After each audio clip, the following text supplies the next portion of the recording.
Jadi jari-jari di antaranya ini gitu ya, jari-jari di antara ini nggak boleh dia ada. Nah, dia harus ada di level energi. Ini sebenarnya hubungannya dengan jari-jari itu adalah level energi. Dia di level energi dari mana di sini? Kalau dia mendapatkan energi, jika dia bertambah levelnya dia bisa keluar gitu ya. Kalau misalnya dia melepaskan energi bisa uh, dari luar bisa masuk ke jari-jari yang lebih rendah gitu. Nah, ini kita kembali tadi ngomongin level energi. Jadi kita lihat di orbit 1, orbit 2, orbit 3 itu ada di R1 itu orbit 1, orbit 1 itu di R1 yang punya level energi sekitar ini. Ini yang kedua ada level energi kedua. Nah, jika elektron itu mempunyai level energi yang di sini, maka dia akan orbitnya akan di sini. Dia akan berada di orbit sini. Jika oleh karena dia mendapatkan panas atau mendapatkan energi dari luar gitu misalnya ya, nah, level energinya naik gitu misalnya, nah dia akan berada di level gitu ya. Nah, itu yang kita lihat di sini. Jika elektron itu menyerap energi, maka dia ada di level ini. Ya, kemudian pada kondisi dia kalau dia menyerap energi, maka dia akan mencari level energi yang lebih dekat dengan inti. Karena lebih dekat dengan inti mempunyai level energi yang lebih tinggi gitu ya. Semakin jauh dari inti maka level energinya semakin kecil sehingga dia mudah untuk berlepas. Jadi elektron itu semakin sulitnya jauh dari intinya, maka jika kita berikan atau kena pengaruh dari luar dia akan mudah lepas gitu ya. Sehingga pada kondisi ini jika kita lihat elektron itu menyerap energi, maka akan terjadi pemindahan dari level energi yang ketiga menjadi ke kedua atau dari dua menjadi ke satu ya, menjadi ke level energi yang lebih tinggi. Nah, ini adalah kondisi keadaan eksitasi. Dia tereksitasi, dia akan stabil. Setelah dia mendapatkan posisi yang misalnya pindah ke posisi kedua, nah dia akan stabilnya di situ dan tereksitasi lah di situ atau di situ. Nah, kemudian kalau di elektron itu memancarkan energi atau dia melepaskan energi, maka dia akan berada ke level energi yang lebih kecil atau lebih luar gitu ya.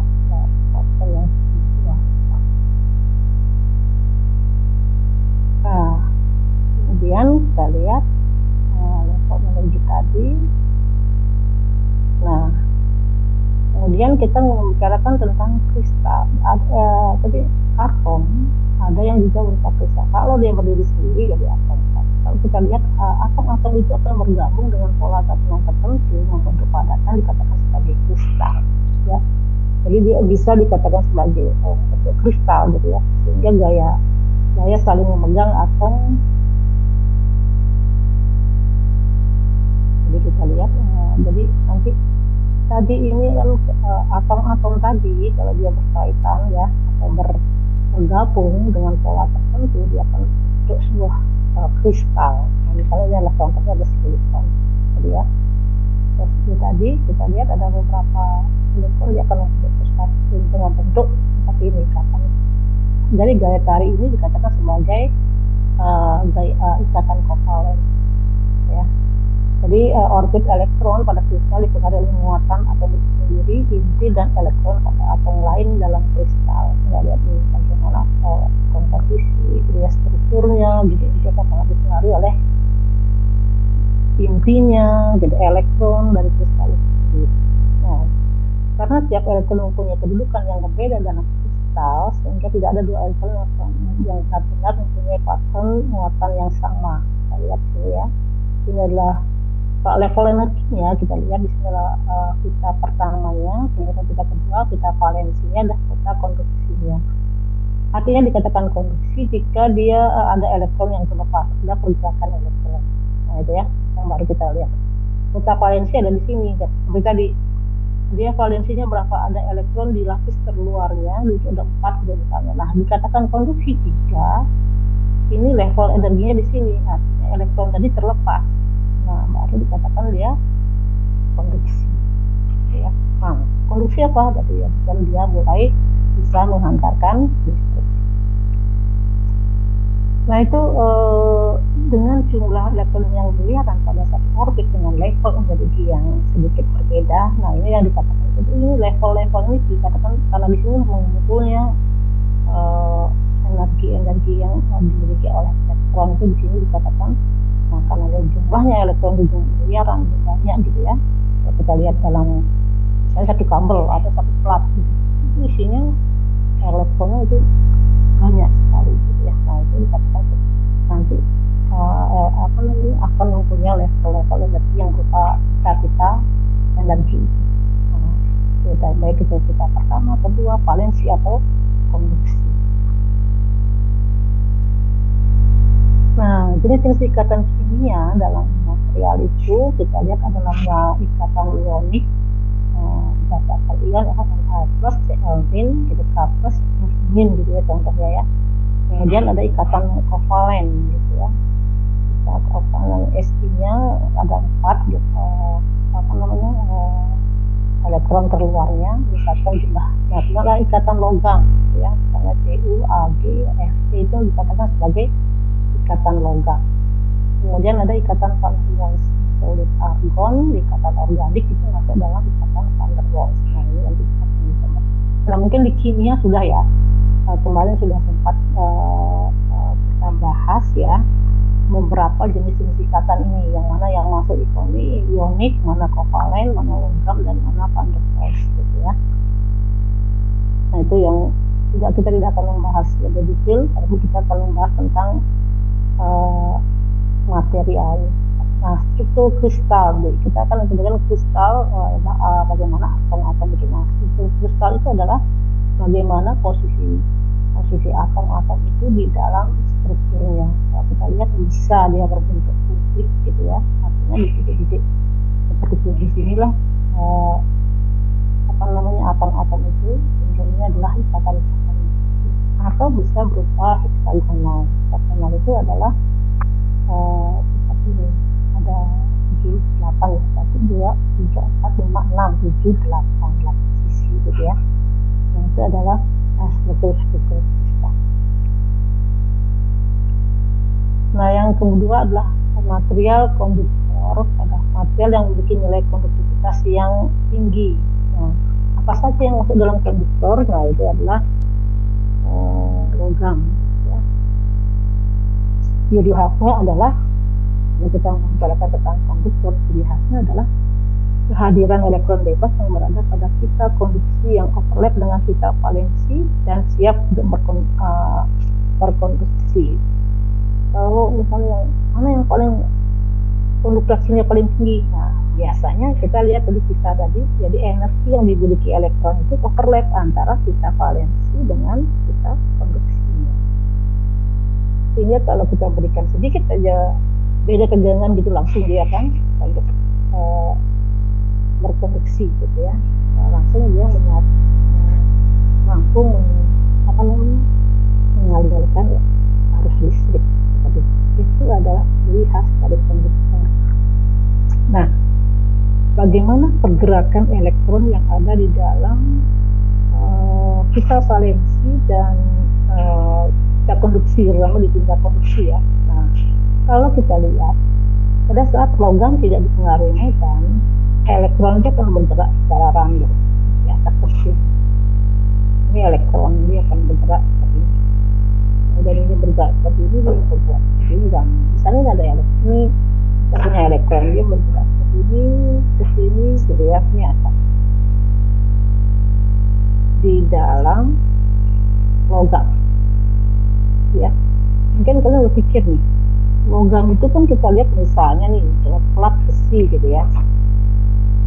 Apakah di dalam plat besi itu kan dia diam besinya, nggak bergerak gitu. Tapi sebenarnya di dalam plat besi itu elektron itu sudah bergerak ya. Jadi plat besi itu pada saat kondisi tidak tidak dipengaruhi oleh medan, dia kan mempunyai pergerakan yang random. Nah, misalnya ini adalah ion-ion dari Cu. Nah, kita punya tembaga ini ya. Dan di dalam tembaga yang kita buat tembaga atau kabel gitu ya. Nah, di situ akan ada ion Cu+. Nah, di situ elektron itu bergerak sebenarnya. Tetapi kita tidak ada vibrasi di dalam logam itu, tetapi secara kasat mata kita tidak bisa lihat gitu ya. Nah, Sehingga apa kita lihat, jadi pergerakan elektron itu pada kondisi tidak dikasih elektron kan seperti itu, tidak dikasih medan artinya ya. Nah kemudian kalau misalnya kalau kita lihat pergerakan elektron itu sangat dipengaruhi oleh kecepatan kerapatan susunan atom dan getaran dari atomnya sendiri. Nah sama sebenarnya kalau kita lihat atom itu ibaratnya adalah miniatur dari tata surya kita gitu ya. Di situ kalau kita berada di dalam, kita di bumi seolah kita tidak bergerak gitu. Bumi itu berputar, merotasi. Ya, saking besarnya diameternya itu, kita yang ada di dalam ini tidak merasakan itu ada pergerakan gitu ya. Nah sebenarnya miniatur sama dengan kalau kita punya logam atau tadi CU tadi ya, ada di dalamnya, jadi sebenarnya itu ada gerakan, ada getaran gitu ya, yang tidak kita bisa lihat bahwa di situ akan ada getaran. Nah, jadi elektron itu bergerak, akan menunggu atom, kemudian arahnya dapat berubah atau berbalik. Nah, massa atom itu lebih dari 100.000 kali dari massa elektron. Nah, ini yang akan mempengaruhi pergerakan elektron. Nah, kalau tadi kita lihat pergerakan elektron pada kondisi tidak dikasih medan. Nah, sekarang misalnya kita lihat bahwa di antara tadi CU tadi misalnya kabel ya, pengantar CU gitu misalnya, di ujung-ujungnya kita berikan beda tegangan, apa yang terjadi gitu ya. Nah pada logam dipengaruhi oleh medan, alat elektron akan mendapat percepatan dan bergerak ke arah dengan gaya akibat kehadiran medan Q tadi. Nah ini akan bergerak, mana pergerakannya nantikan gaya, nah ini akan bergerak akan menuju dari titik sini ke titik sini. Nah ini pergerakannya akan seperti ini. Nah tapi tadi kalau kita lihat yang tidak diberikan gitu ya, dia akan kembali ke sini. Nah dia pergerakannya kemana, nah dia akan kembali di daerah sini. Tapi kalau kita berikan medan, maka dia akan bergerak ke sisi dari arah medan kan. Gitu ya, pergerakannya itulah. Kemudian kalau kita lihat persamaannya, jadi aliran elektron adalah sebuah konduktor yang diberikan oleh medan listrik. Kita akan lihat di sini. Nah, ini kita lihat elektron itu akan diberikan medan, kemudian ada data X, ada perpindahan gitu ya, ada arah perpindahan. Maka kita lihat bahwa rapat arus yang kita definisikan dengan C gitu ya, banyaknya muatan yang melalui suatu bidang per satu ya unit waktu. Jadi C-nya adalah delta Q, Q adalah banyaknya muatan dalam kolom, kemudian dibagi dengan luasan penampang dari pengantar itu. Kalau misalnya luasannya di sini adalah lingkaran, maka dia luasan lingkaran dikalikan dengan selisih waktu delta Q.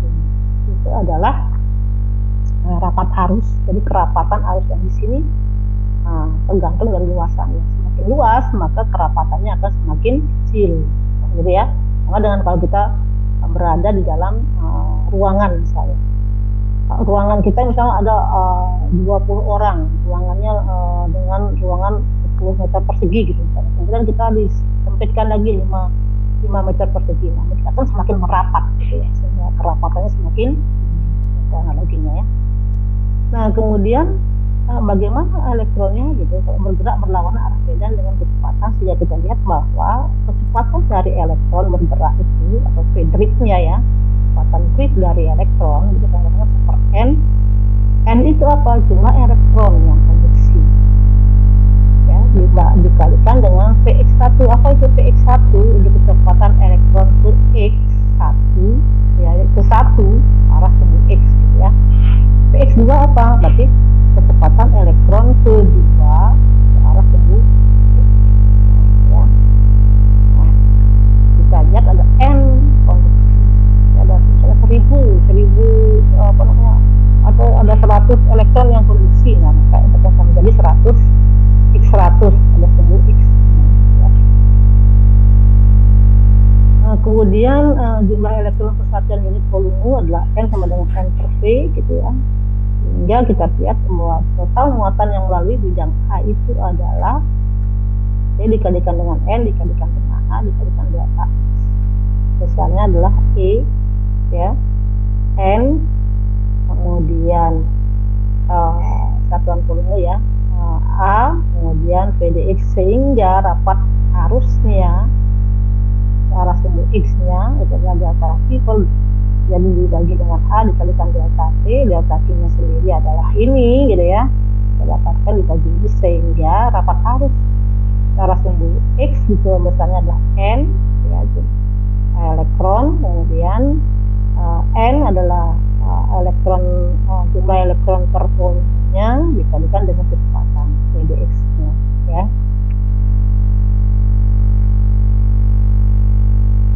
Nah, karena kecepatan rata-rata PdX adalah sebagai fungsi waktu yang diakibatkan medan yang diberikan dapat berubah, maka dapat arus listrik didefinisikan sebagai PdX-nya fungsi waktu. Ya, karena ini kan berubah-ubah nih berdasarkan fungsi waktunya nih, sehingga dapat arusnya berdasarkan fungsi waktu, jadi ada fungsi waktu ya, T, E dikalikan N dikalikan A dikalikan PdX fungsi waktu, jadi PdX-nya yang itu fungsi waktu. Nah, untuk menghitung kecepatan drift PdX elektron akibat medan E yang searah sumbu X harus dihitung terlebih dahulu adalah kecepatan ke I. Jadi elektron ke I-nya atau PXI-nya ya dalam sumbu arah X ya.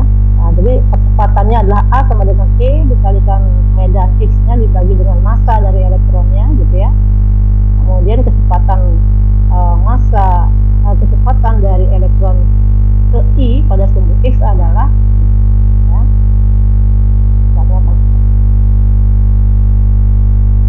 kemudian kecepatan rata-ratanya adalah ini dibagi dengan jumlah dari semua elektron. Ini adalah kecepatan elektron pertama, kedua sampai elektron N ya. Kemudian di sini adalah PdX-nya, drift-nya, kecepatan drift-nya adalah ini E dikalikan dengan E, dan sumbu X dibagi dengan ME-nya dikalikan dengan rata-rata dari T min T ini ya, dimana PXI ya kecepatan elektron I-nya ke I-nya pada sumbu X adalah 0 karena elektron berjarak sepanjang sumbu X secara positif dan negatif secara acak sehingga saling meniadakan. Nah, itu ya. Kita lihat di situ. Nah, ini apabila ini adalah tahunnya ini adalah rata-rata dari T dan delta T-nya adalah waktu bebas rata-rata, maka ini driftnya tadi adalah bisa dikalikan sama, tak hanya mengganti ini ya. Atau kita lihat driftnya akan sama dengan D dikalikan dengan medan X-nya, dimana medianya adalah ini tadi kita buatkan dalam bentuk konstanta. Nah, tinggi tadi adalah namanya mobilitas drift. Satuannya adalah meter persegi per PS gitu ya. Kemudian kita lihat di sini kemampuan elektron sebagai pembawa muatan untuk bergerak dalam sebuah logam akibat adanya medan listrik akan ketemu dengan adanya mobilitas drift. Nah, dengan substitusi, nah maka kita akan dapatkan tadi ya kerapatan arusnya akan menjadi EN, ada mobilitas driftnya dikalikan dengan medannya, sehingga konduktivitasnya berapa? Itu sama dengan EN dikalikan mobilitas drift ya. Nah, bagaimana kalau kita lihat konduktivitas dan resistivitas logam? Kalau kita lihat sukunya gitu ya. Nah, Fe, Cu ini adalah konduktivitasnya, berarti konduktivitas Cu paling besar, kemudian baru Al, baru Fe. Kemudian resistivitas artinya kebalikan dari konduktivitas. Berarti Cu resistor paling kecil, Al, kemudian baru Fe yang lebih besar resistivitas. Gitu ya. Nah, ini adalah beberapa material dengan resistivity, kemudian pada kondisi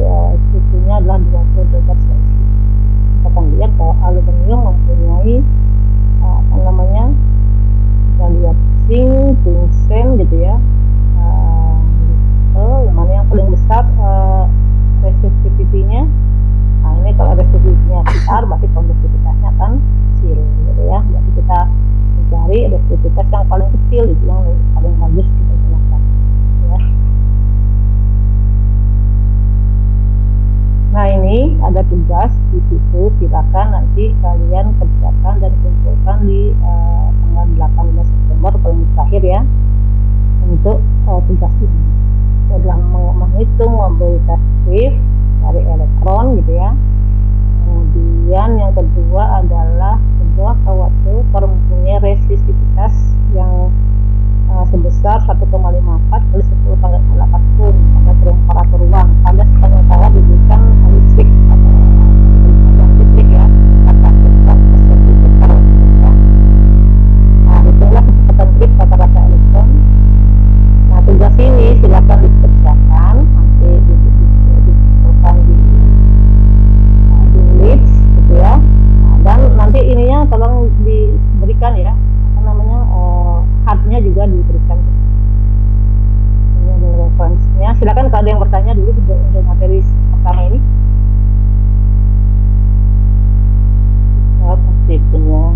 Silakan kalau ada yang bertanya.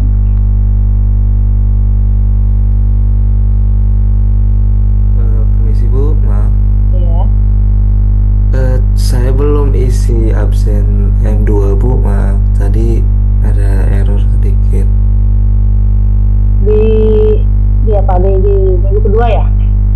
Betul Bu, di minggu kedua. Ya nanti saya buka terakhir ya nanti setelah materi ini. Oke, Jadi yang di materi ada yang ditanyakan dulu? Ada tugas ya, jadi silakan dikerjakan.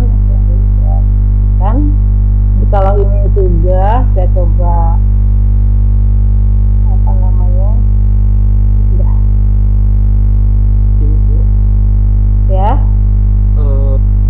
tadi saya punya error Bu, glitch-nya. Jadi absensi entry maintenance saya belum Bu, karena tadi nggak bisa login gitu, keluar dulu.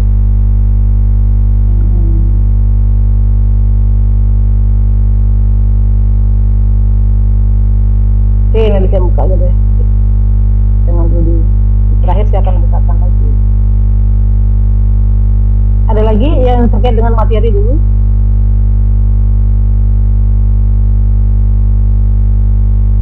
Kalau tidak, saya akan coba berikan materi yang kedua, gitu ya. Sebenarnya harus selesai di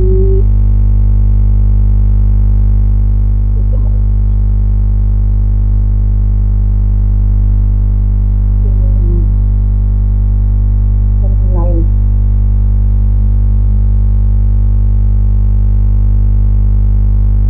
Nah, tadi kita sudah berbicara ini konduktor ya. Sudah tadi ya. Ini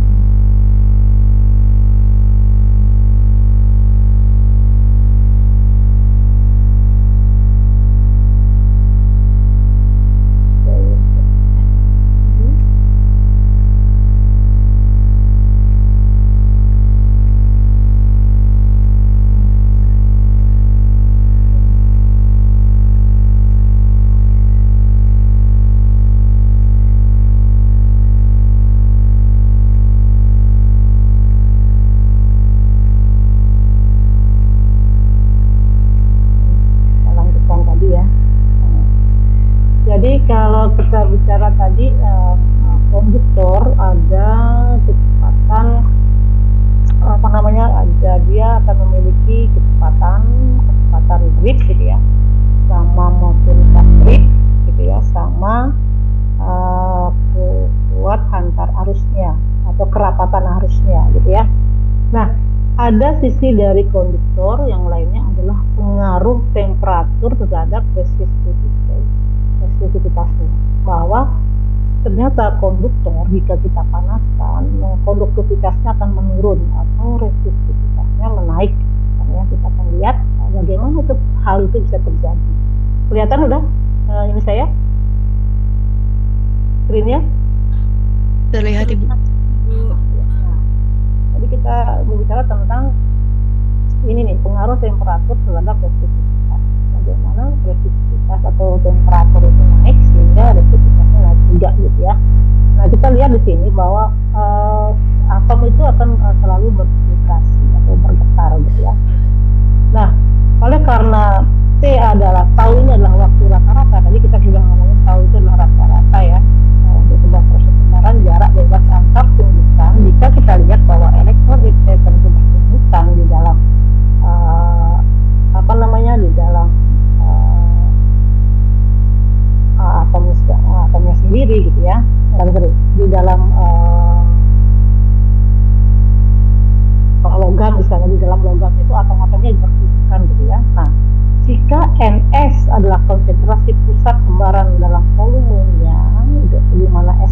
kita lihat ini ya, maka sebarannya itu adalah harus sama dengan 1.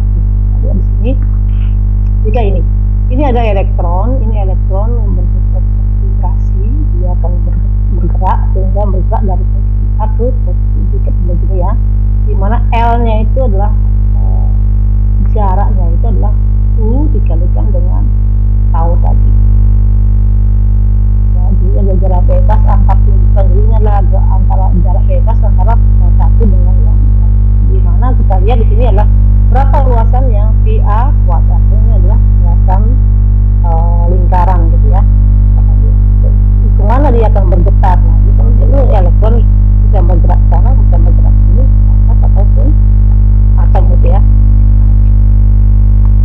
Ini elektron, kalau kita lihat ini adalah elektron, dan di sini dia akan bergerak ke atas sini. Nah itu ya, ini adalah tumbukannya. Sehingga kita lihat adalah S gitu, dimana volumenya adalah S dikalikan dengan L. Nah kita seolah ini adalah pipa gitu ya, dengan volume. Berapa volumenya adalah luasan dikalikan dengan panjangnya. Berapa luasannya tadi? Tadi adalah S dikalikan dengan U. Ya, S dikalikan dengan U. Jadi luasan dikalikan dengan panjangnya. U dikalikan tahunnya. Dikalikan dengan NS, itu akan sama dengan 1. Yang sembarang. Nah, kemudian kalau kita lihat, sehingga waktu bebas rata-rata antar tumpukan tadi elektron tadi adalah tau sama dengan skor S U juga N NS gitu ya. Nah, oleh karena tadi vibrasi atomik adalah acak, maka atom akan meliputi luas permukaannya adalah VA kuadrat tadi. Nah, adalah amplitudo vibrasi. Yang kita lihat adalah VA kuadrat. Ini vibrasinya adalah amplitudonya, ini adalah luas.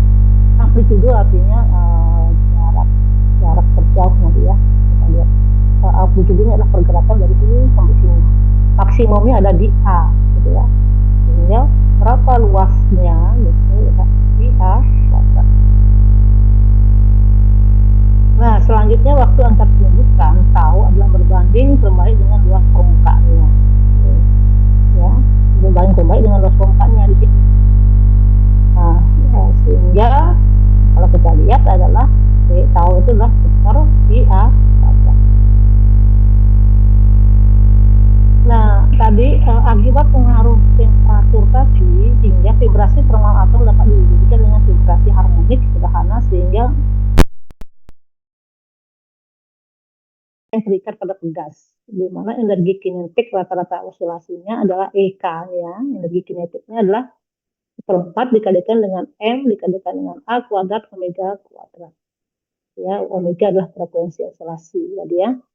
A-nya tadi adalah amplitudo. Ya, amplitudo dari vibrasinya sendiri.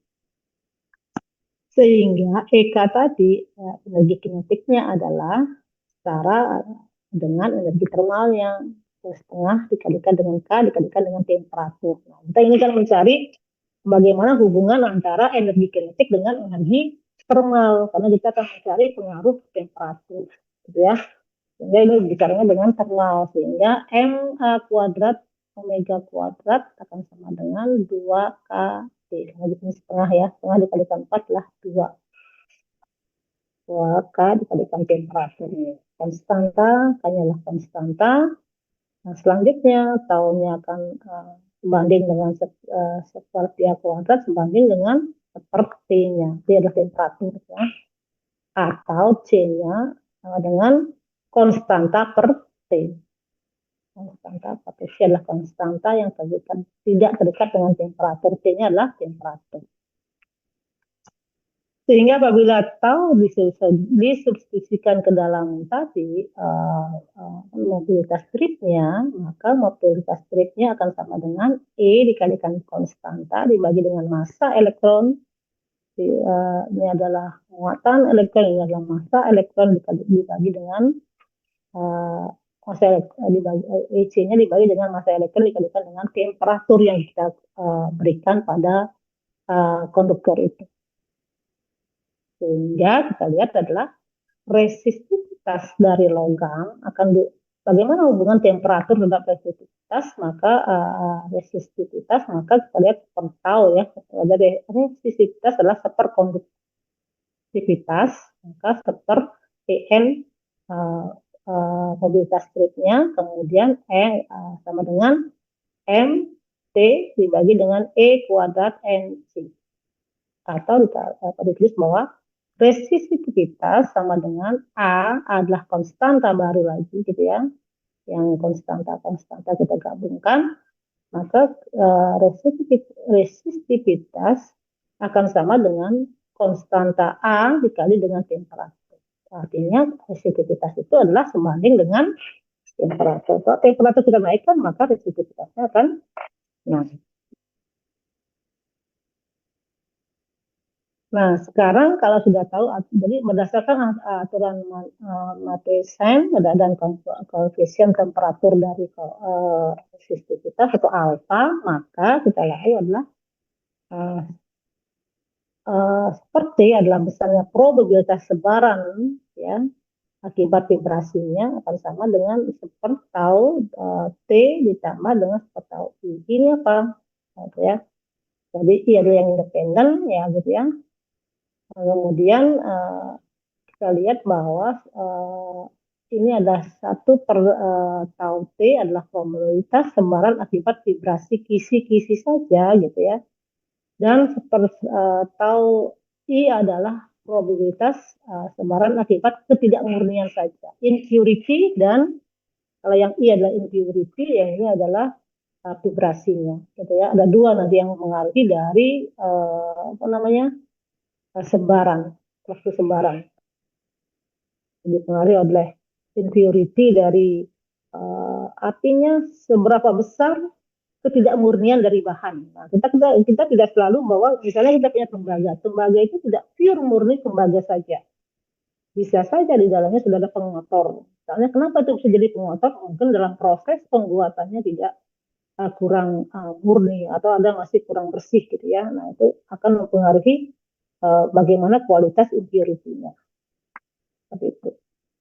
Kemudian baliknya akan tergantung dengan sebaran efektif taunya.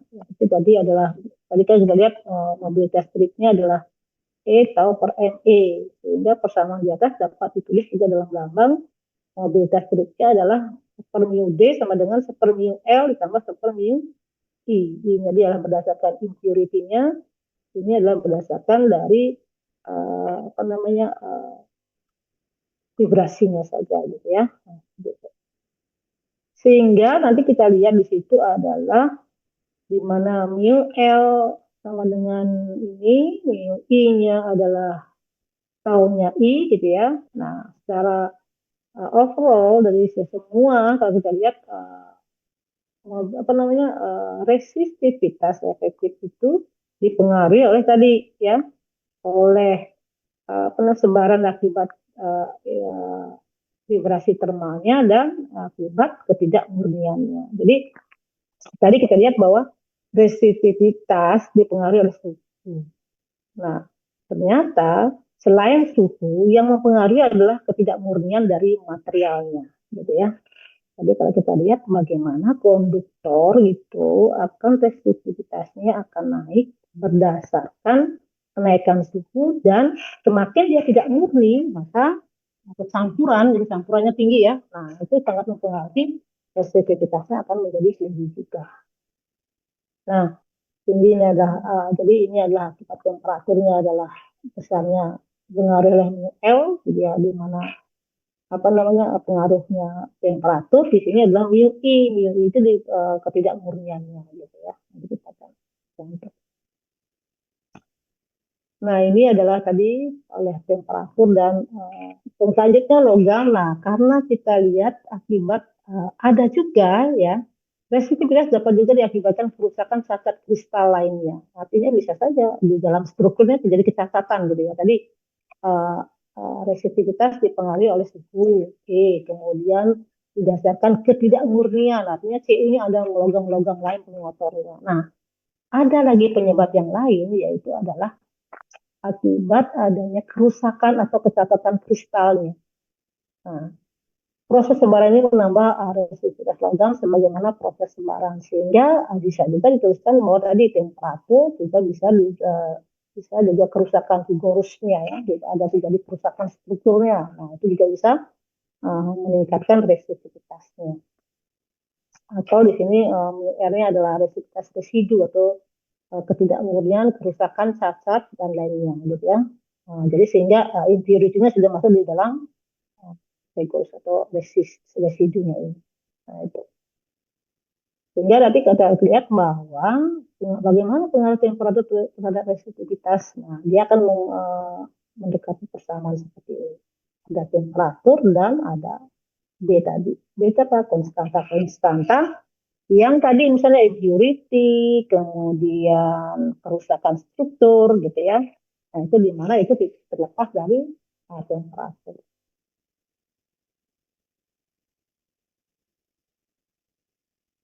Nah, ini juga bisa dikatakan sebagai apa namanya koefisien resistivitas. Temperatur koefisien resistivitas, gitu ya. Nah, ini ada alpha 0. Nah, ini sangat dipengaruhi oleh fermion ini ya. Pada saat T-nya sama dengan T0. Di mana mu 0 ini adalah kita lihat resistivitas pada temperatur referensi T0. Berapa referensinya? Nah, misalnya apakah 0 derajat Celcius gitu ya, ataukah di 20 derajat Celcius gitu. Itulah perubahan referensi suhunya. Sehingga, nah ini persamaan resistivitasnya atau R sama dengan rho sama dengan rho 0 gitu ya, plus 1 alpha 0 dan perubahan suhu. Nah ini persamaan yang kita ketahui sebagai resistivitas temperatur yang mempengaruhi resistivitas. Nah, misalnya tadi kita ngomongin pengaruh campuran atau aturan Norden ya. Kalau kita lihat ketidakmurnian dalam suatu material meningkatkan resistivitas. Iya, tadi ya. Semakin tidak murni dia, semakin resistivitasnya naik. Misalnya alloy gitu ya. Misalnya dalam pembuatan CU kita inginkan lebih ringan, kita tambah dengan AL atau yang lainnya. Nah, itu menjadi murni CE-nya ya. Nah, jadi pengaruh temperatur terhadap perubahan resistivitas menjadi kecil atau menguntungkan jika kita misalnya tambahkan dengan material yang lebih konduktivitasnya lebih tinggi gitu misalnya ya. Misalnya kita lihat misalnya alloy nikel 20%, 80% dengan krom 20%, dapat unit krom gitu ya. Nah, sehingga di sini mungkin akan menjadi apa namanya? Temperatur itu akan tidak pengaruhnya tidak sebesar kalau kita pakai nikel saja atau krom saja gitu ya, atau pakai material yang lainnya. Nah, ini mempengaruhi juga bagaimana pencampuran yang tepat itu akan bisa mengurangi pengaruh temperatur sehingga tidak ada resistivitasnya kecil. Nah, misalnya kita lihat di sini, kalau nikelnya sendiri resistivitasnya 69, kemudian kromnya sendiri adalah 129. Nah, kalau kita gabung materialnya menjadi krom, gitu ya, alloy, kita dapatkan adalah besarnya resistivitasnya adalah 1000, jadi naik lagi ya. Naik misalnya, kalau naik konduktivitasnya apa? Berarti dia apa namanya? Kalau kita lihat di sini ada dijelaskan, nah ini pengaruh terhadap perubahan sistematik menjadi kecil kalau akan menguntungkan sebenarnya. Tetapi kalau kita lihat alloy dari krom gitu ya, resistivitasnya kecil, tapi kalau kita lihat untuk peralatan rumah tangga dia apa? Misalnya pengantar panasnya lebih besar gitu ya. Nah, itu juga akan apa yang menjadi apa namanya fungsi dari kegunaan material itu, misalnya kalau kita peralatan rumah tangga misalnya, kalau kita pakai untuk misalnya panci atau penggorengan, kita akan bagaimana dia bisa resistansinya misalnya naik tapi terhadap ini suhunya lebih tinggi ya, jadi cepat panasnya ya. Nah, misalnya contoh lain lagi adalah alloy CU dan Ni ya, kita akan lihat. Kemudian yang dikatakan aturan Norden itu adalah persamaan semi empiris yang dapat digunakan untuk memprediksi resistivitas suatu alloy berkaitan dengan resistivitas ketidakmurniannya, impurity-nya, dan perbandingan atomiknya. Jadi kita akan lihat di sini apa namanya mu atau rho I atau resistivitas impurities-nya akan sama dengan C ya. X itu adalah atomiknya dikali dengan 1 dikurangi dengan X. C itulah koefisien Nordennya ya. Nanti masing-masing punya koefisien, ada koefisien Nordennya. Nah, misalnya kita contohnya ini. Misalnya ini kita mencari resistivitas alloy tadi ya. Tadi alloy itu tadi misalnya ada nikel sama apa gitu ya. Nah, di mana kita lihat bahwa ini adalah resistivitas matriksnya di mana tadi berdasarkan temperatur dan berdasarkan residu tadi ya, atau masuk apa di sini ya, impurity, kemudian kecacatan dan sebagainya. Nah, ini itu dibuat dalam bentuk persamaan Norden. Nah, kita lihat di sini masing-masing punya koefisien Nordennya. Di sini AU dalam matriks CU dia akan ini akan mempunyai koefisien Nordennya yaitu ya N mu dikalikan meternya gitu ya. Nah, itu kan dimasukkan di dalam persamaan tadi. Nah, kalau kita lihat ada campuran heterogen gitu ya. Jadi aturan Norden hanya digunakan untuk campuran satu fase atau homogen. Artinya homogen berarti atom-atom tercampur dalam level atomik gitu ya. Kemudian campuran dua fase atau heterogensi di mana ada fase alfa dan beta. Jadi kita lihat di sini adalah ada material gitu ya dengan ketebalannya dilapiskan. Jadi ada ketebalannya adalah L, ini adalah luasannya adalah A, ini kerapatan antar arusnya sumbu X-nya adalah JX gitu ya. Nah, kemudian di sini ada alfa dan ada beta, itu adalah fasenya. Di fase sini yang kosong ini yang kalau kita dilambangkan dengan yang putih-putih gitu ya. Ini adalah yang hitam-hitam adalah fase B-nya. Sehingga kalau L alfa adalah ketebalan lapisan fase alfanya, yang ketebalan fase alfanya itu berapa tebalnya gitu ya. Kemudian LB-nya, betanya adalah ketebalan lapisan fase beta, sehingga lapisan total sampelnya adalah lapisan alfa, berapa sih alfa ini ada, kemudian betanya berapa, nah itu adalah L totalnya gitu ya, berlapis-lapis tadi yang nah, itu disebutnya campuran yang heterogen. Jadi ini kita punya material di mana campurannya adalah fase A atau campuran material A, B, kemudian kita dilapis seperti ini. Nah, ini kita cari adalah mencari L-nya itu seperti ini ya, di mana L alpha, L beta. Nah, ini sangat dipengaruhi oleh tebalnya masing-masing gitu ya. Bisa saja kalau L alpha sama dengan L beta, bisa saja L alpha tidak sama dengan L betanya. Nah, itu akan sangat mempengaruhi berapa besarnya resistansi gitu ya dari komponen itu atau dari material tersebut gitu ya. Itu yang dikatakan campuran. Kalau campuran yang homogen gitu ya, tadi sama gitu ya. Tapi kalau tidak sama, misalnya campurannya ini yang 80%, ini 20%, nah pasti itu akan juga mempengaruhi luasan dari masing-masing komponen yang dicampurkan atau unsur yang dicampur. Nah, ini efektifnya akan menjadi L apa namanya resistivitas efektif dibagi dengan luasan gitu ya. Sama dengan tadi. Berapa sih R efektifnya? Tentu akan sama dengan tadi. Berapa besar R itu kan sama dengan L dibagi dengan A. L dikalikan rho-nya dibagi dengan A kan seperti itu. Nah, sangat dipengaruhi oleh tadi luasan L dan rho efektifnya. Kalau kita ngomongin R efektif adalah rho efektifnya, gitu ya. Nah, apabila X alpha dan X beta adalah pecahan volume fase alpha dan beta, kalau berdasarkan volume ya dikalikan volumenya, X-nya dikalikan volumenya, gitu ya. Nah, itu perbandingan saja untuk mencari besarnya rho efektif. Kalau misalnya fasenya di paralel gitu ya, dua fase campuran heterogen. Ini adalah sebenarnya ini adalah konfigurasi kita mencari besarnya apa namanya resistivitas. Kalau diketahui adalah konduktivitas ya kita tinggal bagi dengan rule-nya gitu ya. Dengan kondisi ini, kalau itu terdispersi gitu ya, nanti apakah material itu terdispersi gitu ya, terdispersi fasenya gitu, ada tetap L, alpha gitu ya. Nah ini terdispersi itu bukan X saja, ada Y-nya gitu ya. Sehingga nanti berapa besarnya rho efektifnya, rho C-nya adalah fase kontinu dengan fase tersebarnya. Gitu ya, ini ada dua. Sama saja. Nah, itu mungkin yang bisa saya sampaikan terkait dengan materi hari ini. Nanti silakan dibaca materialnya, ya.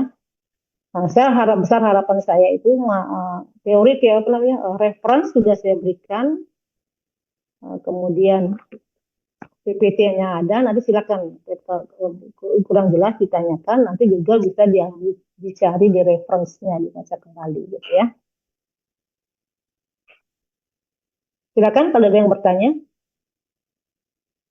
dari materi hari ini. Nah, yang ini tidak ada tugas, tapi yang tadi ya materi pertama ada tugas, materi kedua tidak ada tugas. Nanti silakan dikerjakan, dikumpulkan di list dan ketua kelas masing-masing mengumpulkan hardnya, ya hardnya di meja saya. Mungkin minggu depan kita masih online ya.